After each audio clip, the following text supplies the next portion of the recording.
Hello, everyone. How are you? Say hello to me. This is my final viral wisdom, number 75. So, welcome to my last viral wisdom. I've done 75 of them, and today is my closing viral wisdom. And next week, I have a real closing of the year with my event. I have an event next Sunday. It's called Closing 2020 with 2020 Vision. So I hope you all join me. But today's my last viral wisdom, number 75. I did them for 52 days straight. And then I began doing them once a week. So I did them for another 13 weeks, I guess, another 3-4 months. So hi everyone, Juana, Monica, Karen from Sweden. Hi guys. How many of you have watched most of my viral wisdoms? How many of you have been with me most of this year? This has been an epic year, as we all know. And I'm going to end this year next week with an epic event. The link is being posted by Andrea. So next week on Sunday will be really my finale culmination event. It's called Closing 2020 with 2020. And I could have charged $20 plus $20, and I could have charged $40, but I decided to only charge $20. So come for this event so that we can close the year together. So everyone who's joining in, I'm so happy that you're here. Tell me if you've been with me the whole year, at least since March, since the pandemic, because I think I spontaneously decided to do these viral wisdoms, and today is number 75. So today will be my last official viral wisdom, and next Sunday will be my epic event to end the year and all my viral wisdom. So join my event. The link is being posted. It's called Closing 2020 with 2020 for $20. So everyone can join in. I'm glad you're coming, Cynthia. I'm glad you're going to be there. So join in. I hope to have a fabulous end of the year. We can be together. We can close the year out and create our clear intention for the new year. So I hope I see you all next week, next Sunday for my event. Susanna's going to be there. Crystal's been with me since March.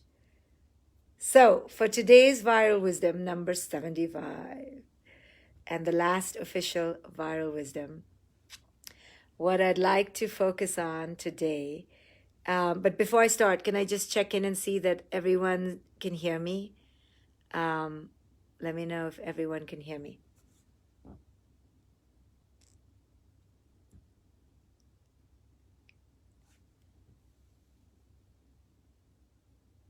Kayuri's going to join my event. I'm happy. Let me know if you can hear me well, and then I will start. My viral wisdom number 75. Come on in, everyone. Today's my last viral wisdom, number 75. And then next Sunday, I am closing the entire year out with my event, Closing 2020 with 2020 for $20.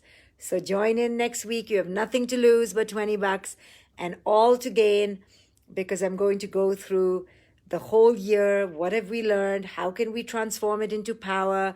How can we help our children? And how can we set up for success for the new 2021, and what success really means and how we can define success. Okay, so you all can hear me. I'm going to start. So today I'd really like to focus on something quite simple but profound and really hard to get a handle off in our practical lives. And it has implications for the micro and the macro. So what do I want? What is that one thing that is so simple? The thing that has come up the most in 2020 for at least Americans has been divisiveness, has been polarity, has been arguments, has been antipathy and apathy and hatred and racism. And all these things really come from one core place. So what is this core place? It is really our inability to tolerate diversity. It's the inability of the mind to tolerate when the mind is being opposed by another person's view or political agenda, or even your children when they oppose you in their mere opinions. So the mind's inability to handle opposition, because it is attached to its own should, is really the core issue of divisiveness, racism, hatred, violence, apathy, antipathy that we see in parent-child relationships, we see in friendships, we see in divorces, and we see politically in the world today. So at a very core molecular level, the mind gets attached to its own way of thinking, to its own belief system. And then if that belief system is challenged or attacked by another belief system, we can't take it. So let's talk about the pandemic. Yes, the pandemic on a very, very broad scale. The pandemic came into our lives and threw us into a spiral because we said in our minds that this is not how things should be. So the pandemic is a big should, right, that we're fighting against. We're like, it shouldn't be this way. And the pandemic is it should. And we're like, it shouldn't. So the reason we have a hard time with the pandemic is because it is challenging us on a very fundamental level. It's making us fight with it because we are resisting its reality. Because we keep saying, it shouldn't be this way. It shouldn't be this way. It shouldn't be this way. So then we argue with each other. We get unhappy at home. We're having fights with our partners. We're eating too much. And all because the pandemic is saying it's this way, and we're saying, no, it's this way. So the pandemic is, it's this way, and we're like, no, it's this way. So we keep fighting.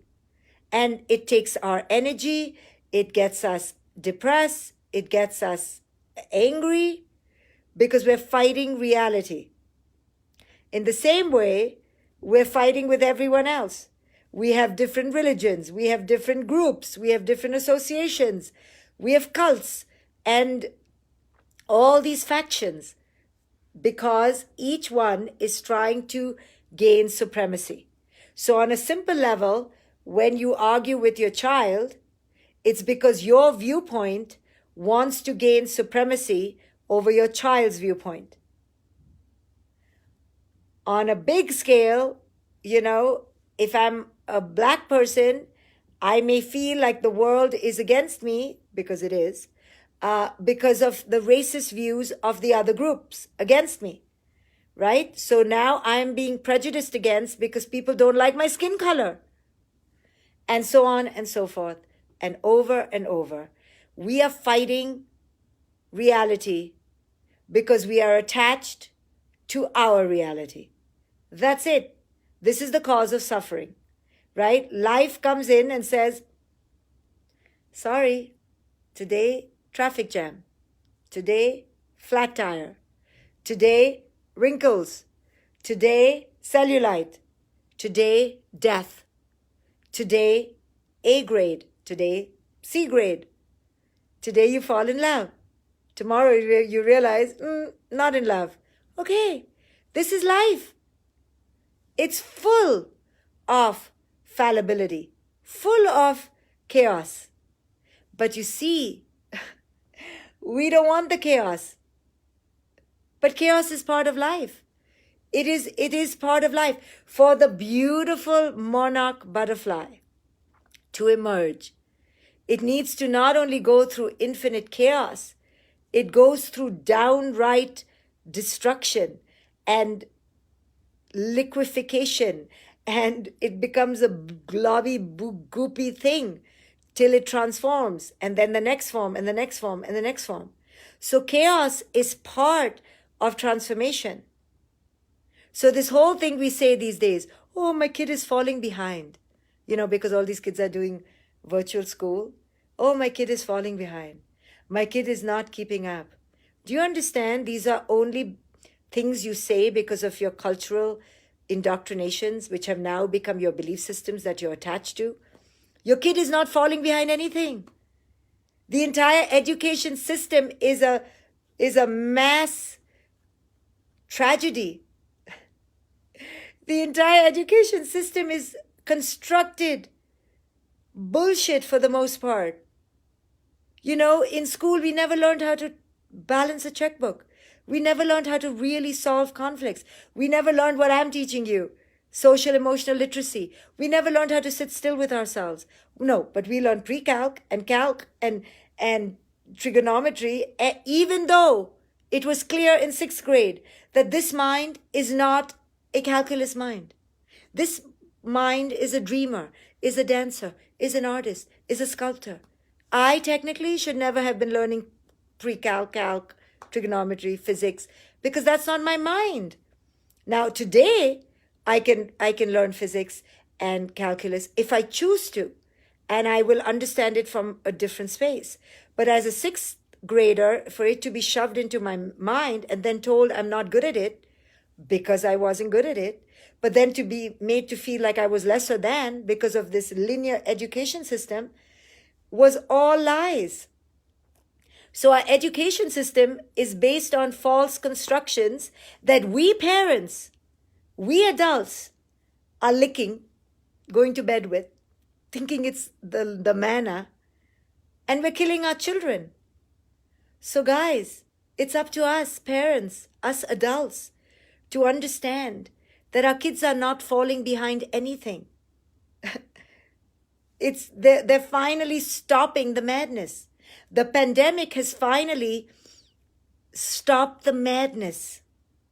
Now, has it done it in a brutal way? Sure.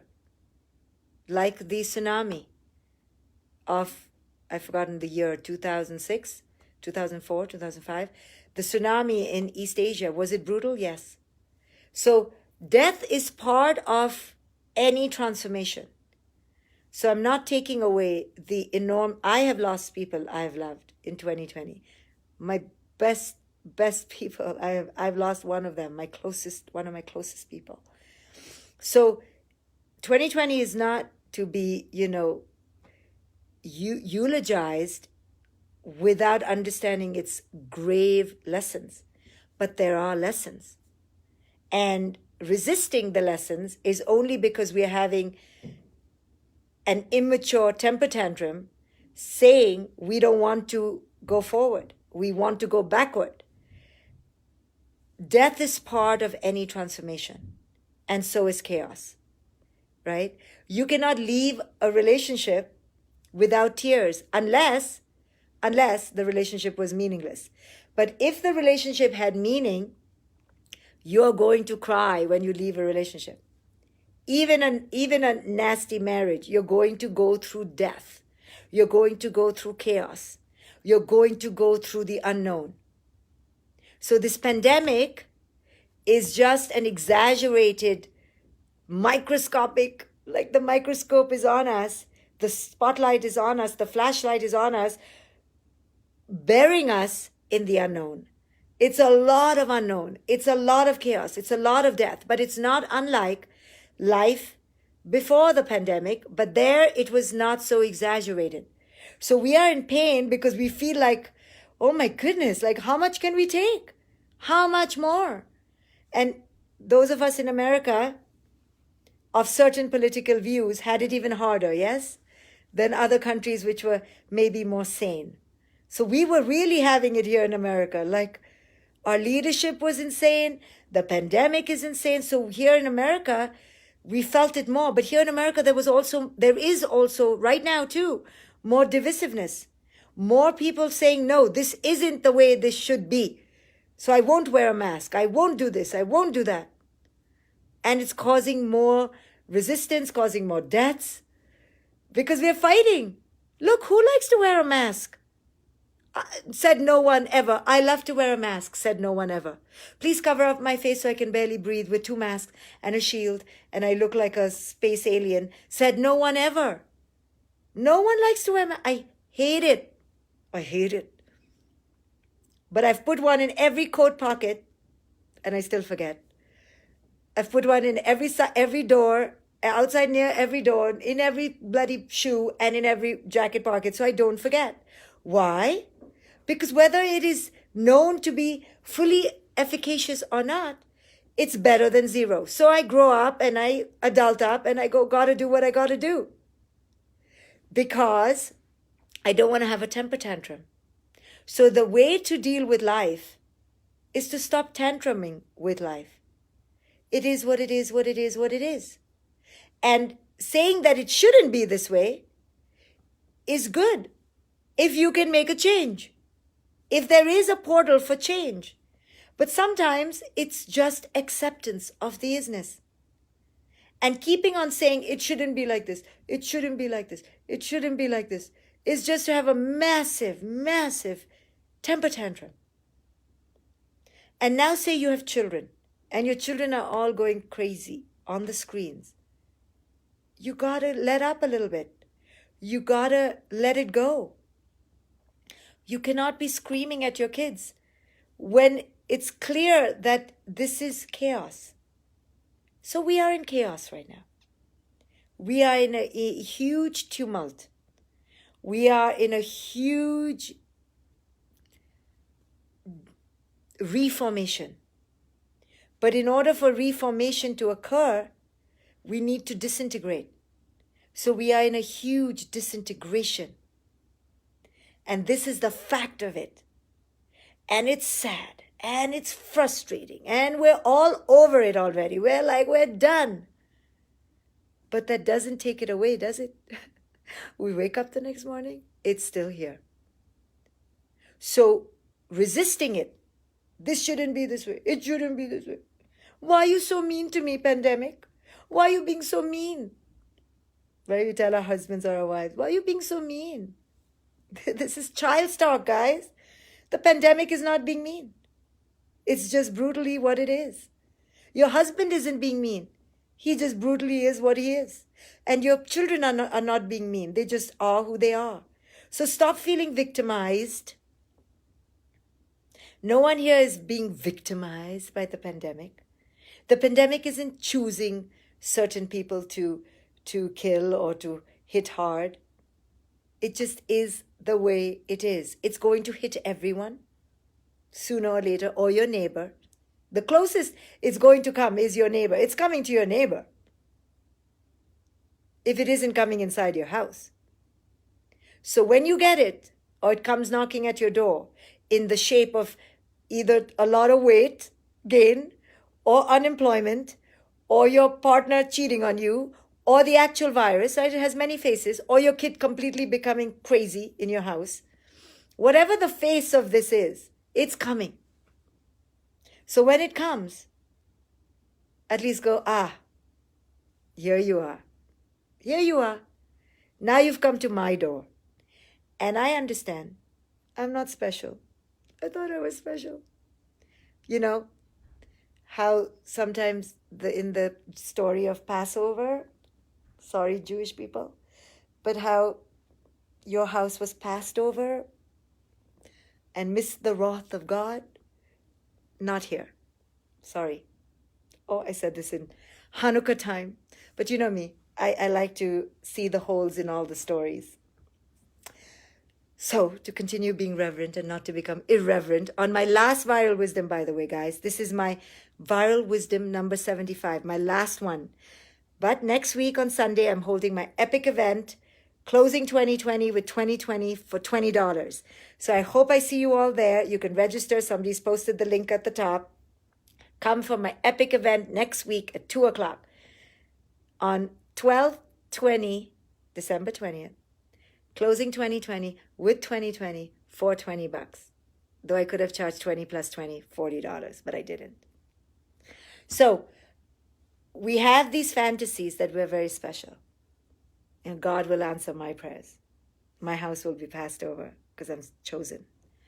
Not happening here, okay? The pandemic is for everyone. So when the pandemic comes into your home, you greet it with humility. You go, me too. I'm not that special. And instead of resisting the pandemic, going, why me? Why me? I just did charity at the soup kitchen last week. Why me? Or I just donated all my woolen clothes to the orphan. Why me? Orphanage. Why me? Because there is no discrimination, yes? And the pandemic has shown us that life doesn't discriminate. Life is a crapshoot. Like, you could get it or not. You could lose your taste or not. You could lose weight or gain weight. You could die or not. It is the symbol of life. Life is democratic. Life is given to everybody. Life is taken from everybody. But life is also a crapshoot. You could be born in the Muslim house. You could be born in the rich house. You could be born with the cows in the field. And you could be born, in Timbuktu. So the pandemic is both democratic and a crapshoot. You just never know. Because all of life is fundamentally, ubiquitously unknown. So to everyone, it's unknown. So your idea that you know your life and that you can predict your future and that you are entitled to a fancy life, which is linear and ascending, is an illusion, is a fundamental cognitive illness. Mind is ill. If you think that your life is entitled to something, but you see, it's this entitlement that we create wars on. We think people should think like us. We think people should look like us. We think every child in school should do well in every damn subject. All these shoulds are culturally prescribed. And this pandemic is attacking all of these. And you're saying to yourself, now what? But as I've said before, the real question is, what is in my now? Not now what? Waiting, anticipatory, wanting this to get over so you can just go to the next thing. No, that's bypassing. There's no now what? There's no next best thing, guys. It's only what is in the now. So all roads lead back to, what am I resisting? Why am I resisting? I'm resisting because I'm really attached to my way and how things should be in my story. My kids should be my way. My husband should be my way. My wife should be my way. Religion should follow my ways. The God that you believe in should be my God. The color of your skin should be my color. And we should all then we live all happily ever after. It just should have just been my way. Like, if you had just listened, we tell all our children, right? When the kid is like, Mommy, you're so mean and you never say sorry. And then the parent is like, okay. I'll say sorry. Sorry. So then the kid dries its tears. Foolish kid believes the parent. And the parent is like, I'm so sorry I hurt your feelings. Because every parent knows to shut the kid up, say sorry. I'm so sorry. So sorry. So the kid dries. Okay, the kid forgives because the kid is so forgiving. And then after 2 or 3 minutes, the parent goes, but normally I'm a really calm person and I would have only yelled at you and chased you with a shoe because you should have listened and you didn't. So you do it a few times. By the time your kid is 11 years old, your kid is like, you know what, don't even say sorry because your sorry is bloody empty. It doesn't mean anything. And you'll find some way to blame me again. Of course. All of us have this superiority. All of us have the God complex in us. We all do. 100%. We think life should be our way. And the pandemic is giving us a big royal middle finger to that. No. But this is life. So the fundamental problem really, if you really break it down, which is how I started this talk, is that we are attached to our belief systems.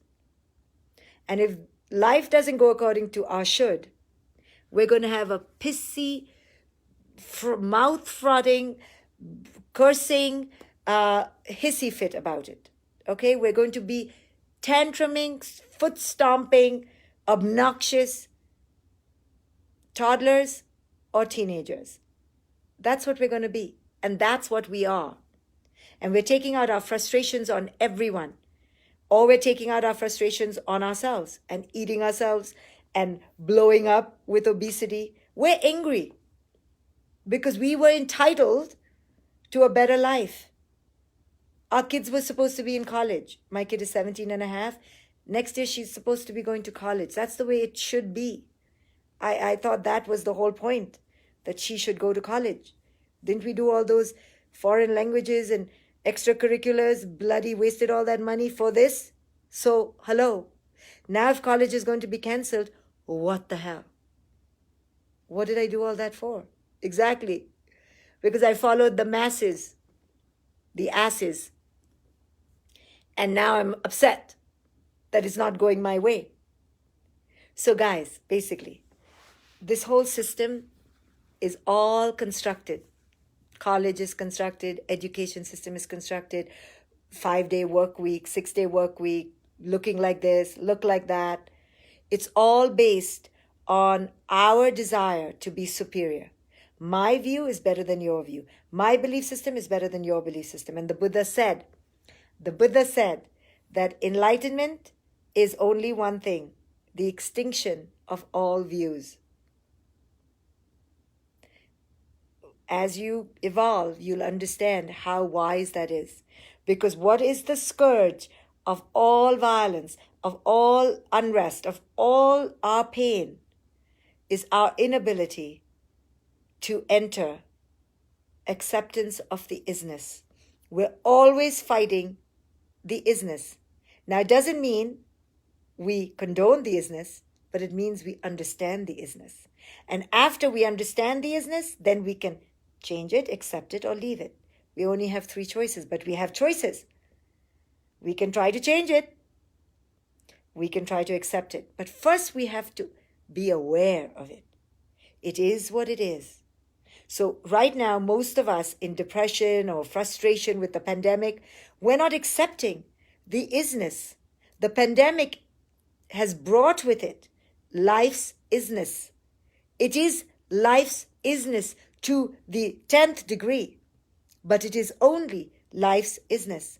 It's not an evil force sent from a marketplace in China by some evil people. It's just life's isness.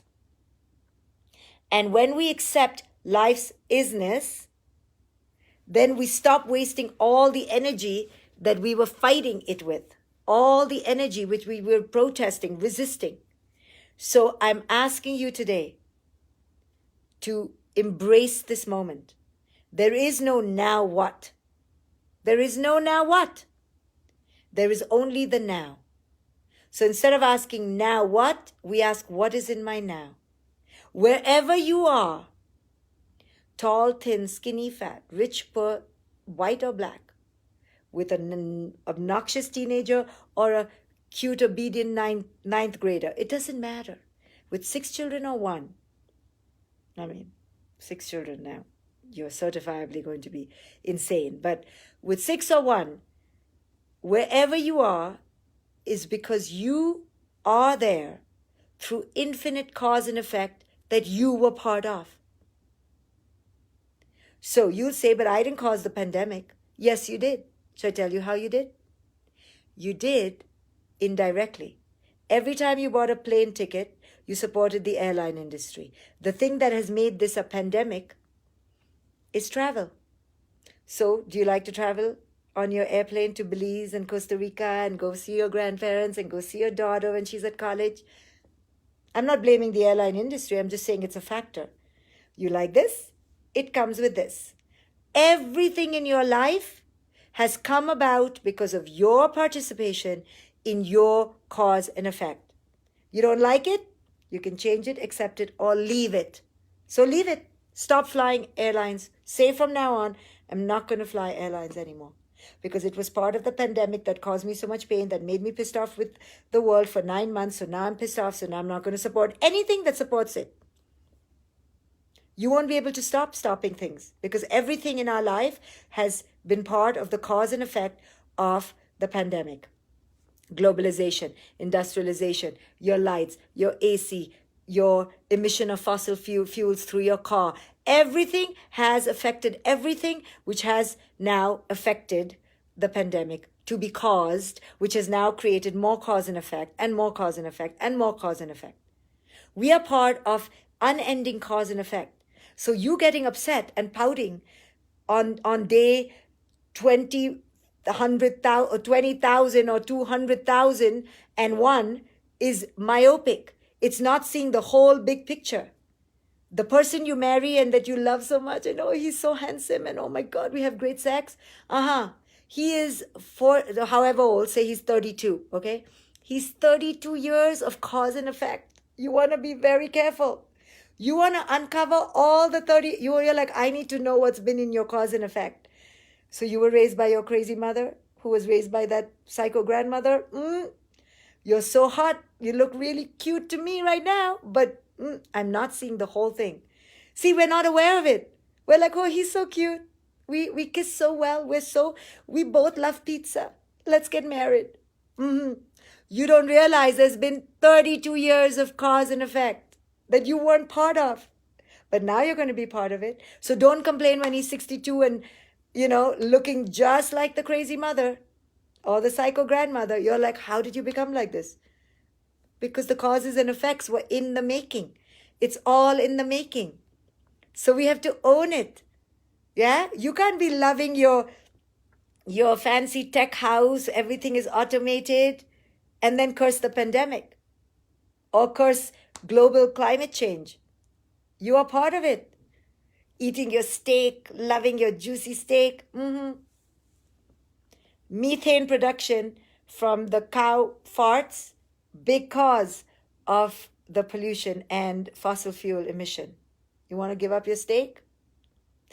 All I'm saying is that let's get off our high horse. Let's stop tantruming as if we're entitled. Stop being victimized by what's happening. We are part of it. We are part of this big, big chaos, mess, cause and effect, cyclone. And until we own it, we'll keep being victimized by it. We are all like, we want to live, but we don't want to die. It doesn't go separate. The cause goes with the effect. You came into life, you're going to go from life. So, in the pandemic, have you gotten your wills in order? Have you gotten your closets in order? Have you thrown away things that your children should not be seeing? I'm sorry to talk like that, but you like life, right? With life comes death. So get your shit in order. So you at least the next one who's living will at least not have a headache. Accept life. It's the isness. Right? Stop pretending that you're not going to die. In the same way, stop pretending you didn't cause or weren't part of this chaos that we are living in. You and I, part of global climate change. Yeah, sure, you recycle. Wonderful. Doesn't matter. All your electrical outlets, all your AC rooms, all your heated rooms. I have heated floors on top of my heated rooms. I'm 100% part of global climate change. I am part of it. I am the cause of it. Right? So Thich Nhat Hanh's poem, my favorite, Call Me by My True Names. Thich Nhat Hanh is a Buddhist monk. He wrote this poem, Call Me by My True Names. What that means is stop bullshitting, okay? If I had to translate, I'd be like, okay, you are everything you hate. You are the cause as much as you are the victim of the cause. You are both. So in his poem, he very eloquently writes that I am the rapist and the rapee, and I am the murderer and the murdered. Yeah? And my quick cliff notes is, cut out the bullshit. Okay, you're part of every problem. No one has done anything to you. No one is doing anything to you. You are part of this. So now all you can ask is, can I be less part of the evil? More part of the good. But what's the good? What is the good? I don't know. So all we can do right now is stop resisting. Stop being in victim consciousness. Get off your ass. Take care of your body. Go make your wills. Take care of your children. what's in your now, help your 3 friends and your neighbor, and cut it out. Call it a day. Life is beautiful as is. But we are going to die, yes? We're going to die. So the two cannot be taken out, you know? So in some Buddhist cultures, they have skeletons hanging everywhere. Why? To remind people, okay, you're not so fancy with your fancy leather boots and your briefcase and your acrylic nails. You're a skeleton. Death is round the corner. You are bones and poop and pus and gore. You are who you are. Don't forget who you are. Don't forget that you're part of life, that you're part of nature. All the rest is your ego. Your ego wants your kid to go to college and a fancy college and okay. If it happens, great. But let it happen naturally. If it's meant to happen, it'll happen. You know, I always say Mozart wasn't forced to be Mozart. Play a piano, play the piano. You think Mozart's parents forced him to play the piano like we crazy parents are doing? Because we want our kid to be Beethoven? No. Mozart was crazy about the piano, and you would not want him to be your child because he wouldn't be doing anything but playing the freaking piano. And you're like, can you stop? And he's like, I'm going to be Mozart one day. And you're like, I don't know who Mozart is. You're just driving me crazy, child. Imagine if Mozart was your child. Who wants a child who's playing the piano every day? Right? Mozart's mother is like, ask me how it was to have that child. But all of us, no. Trying to make our child Mozart. Our kid is like tone deaf, can't play one piano with his pudgy finger, and you're like, be Mozart. Because we only want the end result. You know, we only want the end product. Because that's how we are. We don't like to look at the cause and effect and the cause and effect and the cause and effect. We all want to be the published author. We all want to be the skinny girl in Instagram. Yeah, but who wants to go to the gym? Bloody do 1,000 squats. The other day there was this skinny girl on Instagram, like really like bubble butt and everything. So I was like, oh, because I'm trying to find new exercises to do for my butt. And I was like, let me see what she does. Oh my God. She's insane. Like 1,000 mountain climbers, crisscross, 1,000 planks, 1,000 second this, 1,000 sit-ups, 4-minute planks. Crazy. So I'm like, you know what? Bubble butt or relax. So I chose to relax. But now I'm not going to be all complaining. I'm not going to call her a bitch. I'm going to be like, she deserves it. Crazy woman. She deserves it. All I'm saying is that we all want the glory. Yeah? We all want to live in the big house. But then we all want to complain about climate change. We all don't want to die. We want to keep having children. Then we're upset that the children are fighting with each other. We thought it would be a big, happy family, but the siblings are freaking pulling each other's hair out. You thought they were supposed to play with each other and keep each other happy and entertained. No, now 4 times the tuition. So all I'm saying is like we create our own mess and then we complain about it. So a true wisdom approach is to see things as they are, not how they should be in our fantasy, our 2-year-old tantruming toddler fantasy. It's time to grow up and time for us to see that it is what it is. And now, in the now, we have choices. And those choices are amazing. So if you have snow outside, go make a snowball and have a snowball fight with yourself. If you're at home, chill. If you're cooking, cook. What is in your now?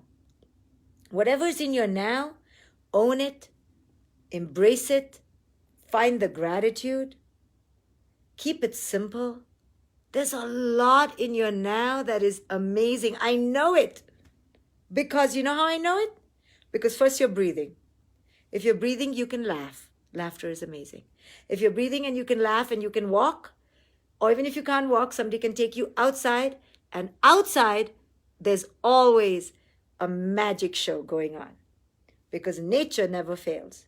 So if you have nothing to do, that's a lie. You have the trees to look at, you have the sky to breathe in, you have birds to sing with. And I know I sound all like, no, but it's the truth. The prescription is right here.